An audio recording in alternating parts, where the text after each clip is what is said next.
fatin e vërtet elektoral që e ka gjetur Partinë Demokratike, që është humbja në Mitrovic, para se të ketë dyshim të bazuar apo diçka të ngjashme në relacion me këto të gjetjet e pretenduara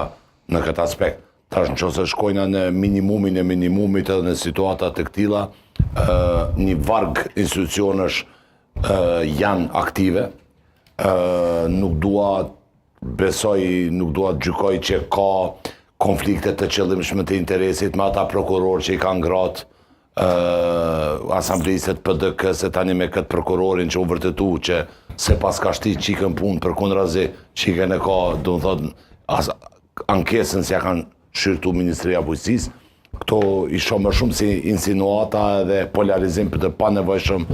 edhe një mos pajtueshmëri të PDK-s që garen elektorale e ka hup me Faton Pecin edhe me vetëvetënosjen rrjedhimisht në atë qytet. Prandaj konsideroj që mas deklaratës CESit të Slovenisë dhe KQZ-s këtu, duke përfshirë dhe organet si që është Gjykata Supreme dhe PZAP-ja rrjedhimisht, nuk mendoj që ka hapësirë për me dyshu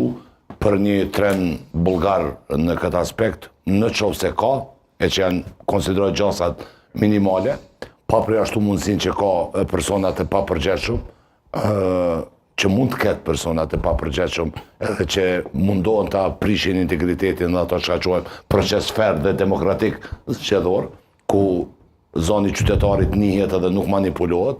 por për te asaj do thotë zoni i qytetarit është dhonë, dhe nuk konsideroj që kjo ka me përfundu, ta themi kështu, në rinumrim apo në rivotim të procesit zgjedhor në Mitrovic, sepse nuk konsideroj që ka arsye për me shku deri atje.